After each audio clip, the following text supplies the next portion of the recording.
வணக்கம் நண்பர்களே. நம்மளோட அமைதியான வாழ்க்கையை அடிமையாகிறது பிரச்சனைகள் இல்லை, அதையே நினச்சி நம்ம நிம்மதி இல்லாமல் இருக்கிறது தான். நீங்கள் வெளியில் சிரித்தாலும் உள்ளுக்குள்ளே ஏதோ ஒரு வழி இருக்கா அப்படின்னா நிச்சயமாக இந்த வீடியோ உங்கள் மனசுக்கு ஒரு ஆறுதலாக இருக்கும். இந்த உலகத்தில் அமைதியாக வாழ நினைக்கிற ஒவ்வொருத்தரும் புரிஞ்சிக்க வேண்டிய ஒரு விஷயம் இருக்குது.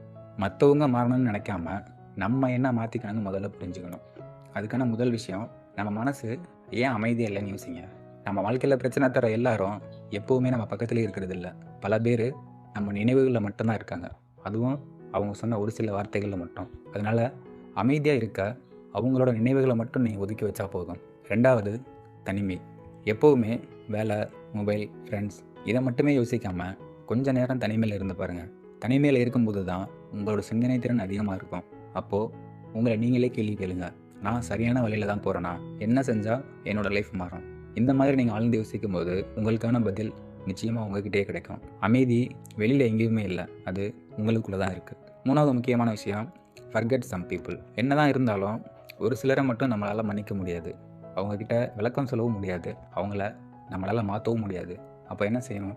ரொம்ப சிம்பிள், அவங்கள சுத்தமாக மறந்துடணும். சில தேவையில்லாத ஃபைல்ஸ் எல்லாத்தையும் டெலீட் பண்ணினா தான் நம்மளோட மொபைல் கூட ஹேங் ஆகாமல் இருக்கும். அதனால் எல்லாத்தையும் மனசுக்குள்ளே போட்டு ஏற்றி வச்சு உங்கள் மனசை ஒரு குப்பைத்தொட்டு மாதிரி மாற்றிக்காதீங்க. அமைதியாக இருக்க புத்திசாலித்தனம் மட்டும் இருந்தால் போதும். முடிஞ்சு போன விஷயத்தை பற்றி யோசிக்கிறது கடல் தண்ணியில் போய் மழை தண்ணி தேடுற மாதிரி இருக்கும். நாலாவது விஷயம், டோன்ட் எக்ஸ்பிளைன் எவ்ரிதிங். எல்லாருக்கும் விளக்கம் தேவையா?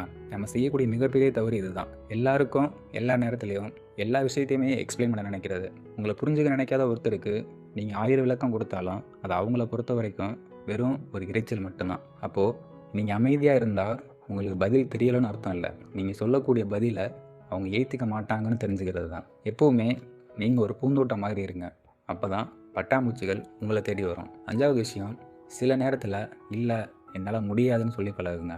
எல்லாரையும் திருப்திப்படுத்த நினச்சா உங்களை நீங்களே இழந்துடுவீங்க. அவங்களுக்காக நம்ம இதை கூட செய்யலைன்னா நம்மளை தப்பாக நினைப்பாங்களோ அப்படின்னு யோசிக்கும்போது நம்மளோட வேலையை நம்மளால் சரியாக செய்ய முடியாது. சில நேரத்தில் இல்லை என்னால் முடியாதுன்னு சொல்கிறது தான் அமைதிக்கான அடையாளம். ஆறாவது விஷயம், மன்னிப்பு.